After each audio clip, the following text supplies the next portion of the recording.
नमस्कार साथियों, आज बीसीएल के पॉडकास्ट प्लेटफॉर्म पे स्वागत करते हैं वर्णित पोद्दार जी का, जो कि प्लम्बिंग, सैनिटरी और इलेक्ट्रिकल्स की सप्लाई के बिजनेस में है। जब भी कोई अपना घर बनाता है तो उससे एक इमोशनल लगाव होता है वर्णित जी। जरूर। और अगर मैं घर की बात करूं, जैसे कार हम लोग कई बार चेंज करते हैं, फिर अपग्रेड करते हैं, न्यू लेते हैं, लेकिन घर जब बना रहे हो ज़्यादातर जिंदगी में लगभग घर एक बार ही बन पाता है। तो घर बनाते समय अगर घर को मैं अपने शरीर से कंपेयर करूं, अपनी बॉडी से कंपेयर करूं, तो जो हमारी रक्त वाहिनियां हैं, जो कि आपका हमारा हो गया इलेक्ट्रिकल की सप्लाई, हमारी जितनी भी वेजल्स हैं, जो कि हमारा हो गया प्लम्बिंग, और हमारा जो इंटरनल फर्नीचर होता है, जो कहते हैं सैनिटरी, ये तीनों चीज़ें आप डील कर रहे हो। और घर भी लगभग हम वही इमोशंस के संग बिल्ड करते हैं। तो इस बिजनेस में जब एक कस्टमर अपना घर बना रहा है तो उस ग्राहक के लिए क्या चीज़ें उसके ध्यान में रखनी चाहिए जब वो आपसे आता है, उसके संग कुछ अपेक्षाएं होती हैं, उसको आज के दौर में क्या चीज़ों का ध्यान रखना है? क्योंकि आपके बिजनेस के अंदर जहाँ नेसेसिटी तो है ही, लेकिन अभी अगर मैं बात करूँ तो वो लग्जरी में भी आ रहा। सैनिटरी में चीज़ें ज़रूरी है, वो नेसेसिटी है, but it can go up to luxury also. Exactly, आपने बहुत अच्छा एक्सप्लेन किया अभिषेक जी कि एक आपने घर को अपने शरीर से कंपेयर किया। और वाकई में इंसान अपने जीवन काल में अगर घर बनाता है तो एक ही बार बनाता है। मकान तो वो कई सारे बना सकता है, मगर घर केवल एक ही बनाता है। तो जो घर के अंदर में आपने बताया कि जो आपकी लाइफलाइन है वो एक इलेक्ट्रिकल की लाइन है। Electrical line, plumbing line, sanitary line, ये तीन चीज़ें एक ऐसे कोर कंपोनेंट हैं किसी भी घर में, जो कि आपके पूरे घर को अच्छा भी बनाती हैं और नेसेसिटी चीज़ों के साथ में आपको रहता है। क्योंकि बिना बिजली के आप रह नहीं सकते, बिना पानी के आप रह नहीं सकते, और बिना सैनिटरी के आपका काम नहीं चल सकता। तो अगर हम आते सबसे पहले इलेक्ट्रिकल लाइन के ऊपर पे, इलेक्ट्रिकल के अंदर में सबसे बड़ी जो एक मेजर कंपोनेंट है वो है वायरिंग। अक्सर ये देखा जाता है जब एक इंसान घर बनाता है तो वो बिजली वाले इलेक्ट्रीशियंस जो होते हैं उनसे राय मशवरा लेता है। तो उसमें सबसे बड़ी दिक्कत क्या आती है, जो मैं देखता हूँ, चैलेंजेस जो मैं देखता हूँ कि भाई कस्टमर, पहली चीज़ तो कस्टमर को अपनी जेब से पैसा खर्चा करना है, तो वो देखता है कि मेरे को किफ़ायती दाम में अच्छा सामान मिले।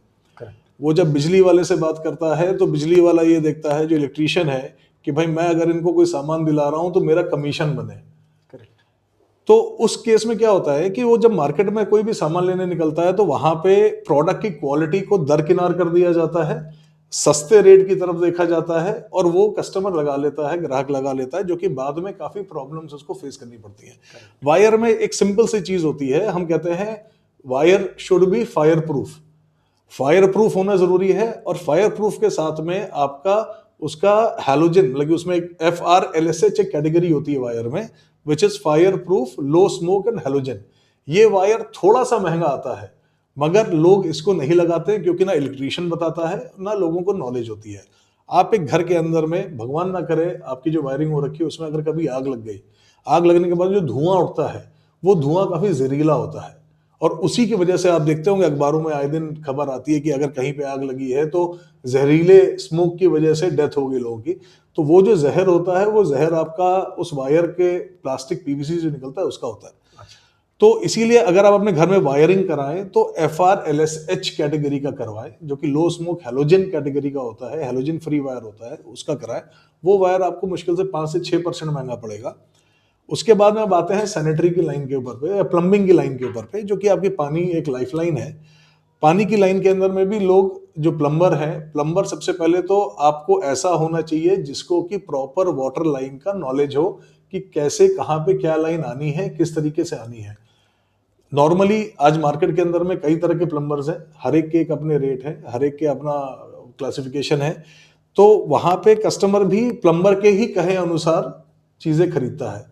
मेरा एक ये राय है कस्टमर्स के लिए जो कि ये पॉडकास्ट देख रहे हैं, कि आप कोई भी इलेक्ट्रिकल या प्लम्बिंग का सामान अगर खरीदें तो पहले उसके ऊपर पे थोड़ा सा खुद भी एनालिसिस करें कि क्या प्रोडक्ट चल रहा है, क्या ब्रांड चल रहा है, क्या टेक्नोलॉजी आ रखी है। क्योंकि आज सब कुछ इंटरनेट पे अवेलेबल है, सोशल मीडिया पे अवेलेबल है, कंपनी की वेबसाइट्स हैं। तो आप पहले क्वालिटी और चीज़ों को ध्यान में रखते हुए करें। तो प्लम्बिंग के अंदर में जो आपके पाइपलाइन लगता है, PVC CPVC की जो लाइन लगती है, तो CPVC के अंदर में तो आपकी कई कैटेगरी आती हैं। जो स्टैंडर्ड कैटेगरी चलती है SDR 11 की होती है, जो कि आपका गर्म और ठंडा दोनों पानी उसमें चलता है। तो उसके अंदर में मार्केट में कई सारे अच्छे ब्रांड्स अवेलेबल हैं, उनका प्रोडक्ट खरीदे।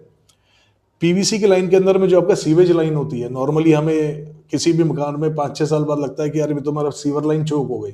वो चोक होने के कारण होते हैं कि हम एक स्टैंडर्ड जो स्पेसिफाइड है वो यूज ना करके प्लम्बर के कहे अनुसार या अपना पैसा बचाने के लिए हम लो स्टैंडर्ड प्रोडक्ट लगा लेते हैं, करेक्ट। जो कि बाद में हमारे को काफी तकलीफ देता है। अगर सीवर लाइन चोक हो जाए आपके घर के अंदर में तो आपको फर्श तक के तुड़वानी पड़ सकती है। आपने शुरुआत में कुछ पैसे बचाने के लिए अगर लो क्वालिटी का प्रोडक्ट लगा लिया तो आगे जाके आप उसे 10 गुना पैसे आपको देने पड़ सकते हैं। तो मेरा सजेशन वही है कि आप जब भी प्लम्बिंग और इलेक्ट्रिकल का प्रोडक्ट सिलेक्ट करें तो एक अच्छे ब्रांडेड क्वालिटी का उसके स्पेसिफिकेशंस देख के तब फिर आप उसको लगाएं। और उससे बड़ी बात क्या आती है कि आप अगर अपना कोई भी घर बना रहे हैं, उस घर को बनाते समय, उसकी डिजाइनिंग कराते समय आप एक क्वालिफाइड आर्किटेक्ट उसी से ही अपना घर को डिजाइन कराएं। भले आपने 1000 स्क्वायर फीट का घर बनाया हो, भले 10,000 स्क्वायर फीट का बनाया हो, आर्किटेक्ट से पूरी प्रॉपर प्लम्बिंग, इलेक्ट्रिकल, सैनिटरी की डिजाइन लेके, आर्किटेक्चर का डिजाइन लेके तभी आप बनाएं। करेक्ट। वो एक थोड़ा सा फीस आपका लगेगा वहां पे आर्किटेक्ट के साथ में, बट वो आपको लॉन्ग टर्म में काफी फायदा देता है। घर बनाते समय जैसे हर चीज़ का ध्यान रखते हैं कि हमारी सरिया कौन सी लगे, हमारी मोरंग कौन सी लगे, हम सीमेंट कौन सा यूज़ करें, वैसे ही इस सैनिटरी जो हम यूज़ कर रहे हैं। देखिए, ये आप जब घर बनाते हैं तो उसके अंदर में जो सबसे पहले प्लम्बिंग की जो पाइपलाइन डलती है, वाटर लाइन जिसको कहते हैं, वो जब आपका प्लम्बर पूरे घर में लाइन वो बना देता है, उसके बाद में एक प्रेशर टेस्टिंग होती है। अच्छा। वो प्रेशर टेस्टिंग क्या होती है कि आपका पूरा लाइन बनाने के बाद में हर एक पॉइंट जो भी ओपन है उसको ब्लॉक कर दिया जाता है और केवल एक पॉइंट से पानी डाल के प्रेशर टेस्ट किया जाता है कि कहीं पे कोई लीकेज तो नहीं है। नॉर्मली ये प्लम्बर्स नहीं करते हैं और ना जो घर बनवा रहा है वो इस चीज पे ध्यान देता है, जबकि ये बहुत मैंडेटरी स्टेप है। क्योंकि एक बार जब आपका पाइपलाइन होने के बाद में आपने मसाला प्लास्टर करा दिया, टाइल्स लगा दी, उसके बाद में जब आपका पानी चालू करते हैं तो जहां जहां पे जॉइंट्स होते हैं उन जॉइंट से पानी लीकेज होता है। अगर उन जॉइंट्स को प्रॉपर सील नहीं किया गया है, वहां पे एडेसिव कम लगा है, तो लीकेज होता है। तो इसीलिए जब आपके प्लम्बर ने आपको बताया कि आपके यहाँ पे पूरी लाइन हमने डाल दी है, तो उसको ये बोलिए कि इस लाइन को प्रेशर टेस्ट करिए पहले। वो प्रेशर टेस्टिंग 2 दिन तक की होती है। प्लम्बर्स के पास में उसकी मशीन होती है, अगर नहीं है तो आप स्पेशलाइज्ड मशीन्स वाले जो कि डील करते हैं, आप हमसे भी हेल्प ले सकते हैं। हम आपको वो मशीन्स प्रोवाइड कराएंगे और हम आपकी लाइन टेस्ट करेंगे उसकी। तो उसके थ्रू आप हमेशा एक सुकून में रहेंगे कि आपके कहीं पे भी पानी का लीकेज नहीं है। दूसरी बात करते हैं सैनिटरी की। सैनिटरी वेयर एक लग्जरी आइटम है अगर हम बोले, क्योंकि आज से 20 साल 25 साल पहले आप देखते होंगे इंडियन पैन स्क्वाटिंग सीट्स होती थी, ईडब्ल्यूसी होती थी। आज के समय वॉलन सीट भी आ गई। हम एक वर्ड सुनते हैं वाटर सेविंग सीट्स। तो वाटर सेविंग, जल ही जीवन है जैसा कि हम सब जानते हैं, और आज के समय पानी बचाने के लिए सरकार भी बोलती है और हमको भी खुद से एक अंदर से रहता है कि हमें पानी बचाना चाहिए जी। तो आजकल एक सीट जो टॉयलेट सीट होती है सबसे ज्यादा पानी वो कंज्यूम करती है। एक बार फ्लशिंग करने पे लगभग 10 से 12 लीटर पानी आपका उसमें वेस्ट के थ्रू जाता है। तो वहां पे आजकल एक टेक्नोलॉजी चल रही है कुछ सालों से जिसको कहते हैं वॉल हंग सिस्टर्न्स। वॉल हंग सिस्टर्न्स के अंदर में कंसील्ड सिस्टर्न एक लगता है जो कि आपका वॉल के अंदर होता है, दिखाई नहीं देता है और देखने में काफी अच्छी लगती है वो सीट, क्योंकि आपको कहीं पे भी सिस्टर्न नहीं दिखता है, खाली एक वॉलंग सीट होती है। आपका बाथरूम की साफ सफाई उससे आसानी से हो जाती है क्योंकि फर्श के ऊपर रहती है तो आप नीचे पूरा साफ कर सकते हैं। और वो वाटर सेविंग सीट्स होती हैं क्योंकि उनका जो कंसील्ड फ्लशिंग सिस्टम होता है वो खाली 5 से 6 लीटर पानी लेता है और फ्लश करता है। और ट्रेडिशनल जो भी सिस्टम आते थे वो 10 से 12 लीटर पानी लेता है। इसी तरीके से और भी जो बाकी के फॉसेट्स वगैरह हैं, जो नलके हैं जो हम यूज करते हैं, आजकल कई कंपनियों में टेक्नोलॉजीज आ गई हैं जिसके अंदर में वो कम पानी में आपका पूरा हाथ धुलने का या नहाने की चीजें हो जाती हैं। तो वो सारी चीजें आप कंपनी टू कंपनी स्टडी कर सकते हैं या तो आप मेरे से भी सजेशन ले सकते हैं उसका। बहुत अच्छी जानकारी दी, मैं बहुत जागरूक समझता हूँ अपने आप को।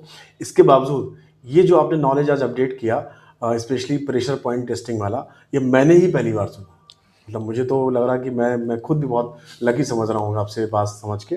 सैनिटरी में कई बार एक्चुअली ऐसा होता है कि जैसे टोटियाँ हैं तो नल की टोटियाँ एक सी लगती हैं, सीट्स हैं कौन सी बेटर, कौन सी बेस्ट, कौन सी गुड, समझ में नहीं आता।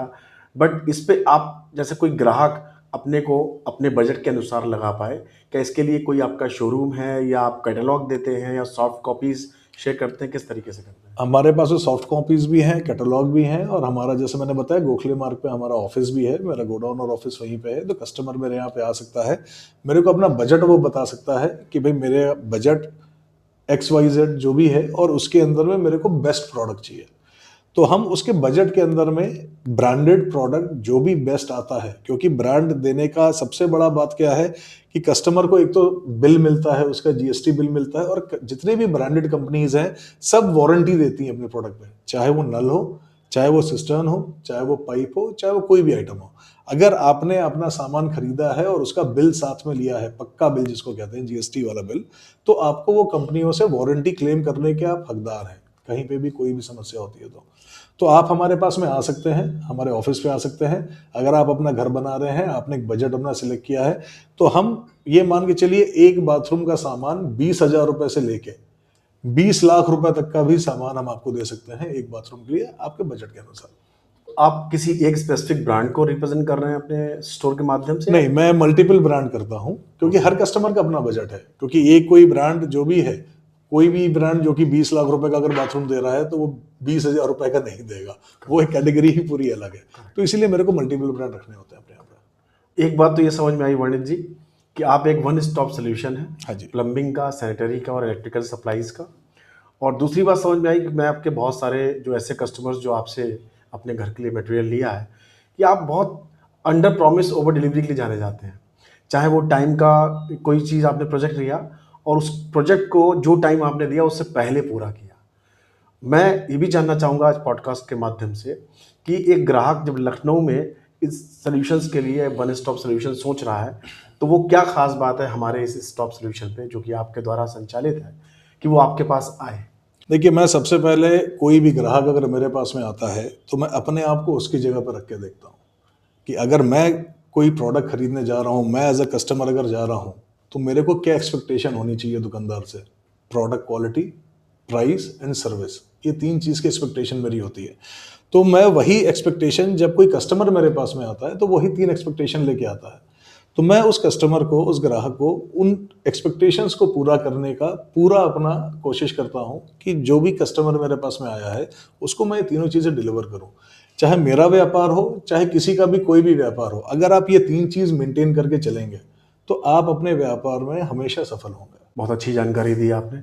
मैं अगर एज ए लेमैन कस्टमर के रूप में अपने आप को रखता हूँ और आपके बिजनेस को मैं कंपेयर करूँ, तो मैंने देखा कि आज से 20-30 साल पहले जब निर्माण करते थे अपने घर का, तो नॉर्मली हम किसी विशेषज्ञ से राय ना लेकर, जैसे हमारा फैमिली डॉक्टर होता है, फैमिली कोई कंसल्टेंट होता है, फैमिली वकील होता है, फैमिली इलेक्ट्रीशियन होता था, फैमिली प्लम्बर होता था, और वो आता था सही करने के लिए, एक कॉल किया, कॉल करने पे जब उससे पूछते थे कि भाई ये चीज़ें लगा दो, तो वो तुरंत ही कहता था कि ठीक है मैं पर्चा बना के भेज दूंगा या पर्चा आपको दे दूंगा, एग्जैक्ट जो बनेगा, और आपका मटेरियल, फिर वो जो मटेरियल लेके आ रहा है वो लगा रहा है, और लगाने के बाद उसका पेमेंट कर रहे हैं, थोड़ा बहुत मोल भाव करके करते थे।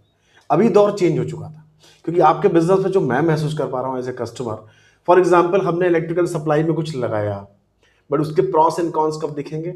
जब कोई मिसहैपनिंग हो जाए किसी के साथ। Exactly. अगर हमने कोई अपना सैनिटरी लगाया, आज तो पता चलेगा नहीं, वो तो एक लंबे समय के बाद पता चलेगा कौन सा पाइप लीक कर रहा है कि नहीं कर रहा है।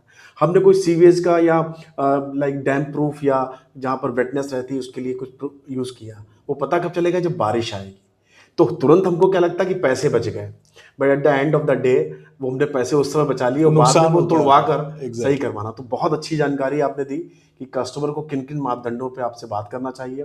मैं रिकमेंड करूंगा हमारे इस पॉडकास्ट के माध्यम से जो भी लोग इसको देख रहे हैं कि जब भी वर्णित जी से आप मिलिए, ज़रूर उसका कॉस्ट कंपैरिजन कीजिए और एक छोटी सी फीस अपने आर्किटेक्ट को, जो भी आपका अपना आर्किटेक्ट हो, उससे पसंद करिए कि जो आज के स्टैंडर्ड मानक है, सुरक्षा के मानक है, उसके अनुरूप वो एक कोटेशन बनाए और जो कि वर्णित जी के पास आप कंपेयर करें और बेस्ट सर्विस, बेस्ट प्रोडक्ट के लिए संपर्क करें। थैंक यू सो मच, बहुत अच्छा लगा आपसे। बहुत अच्छा लगा आपसे।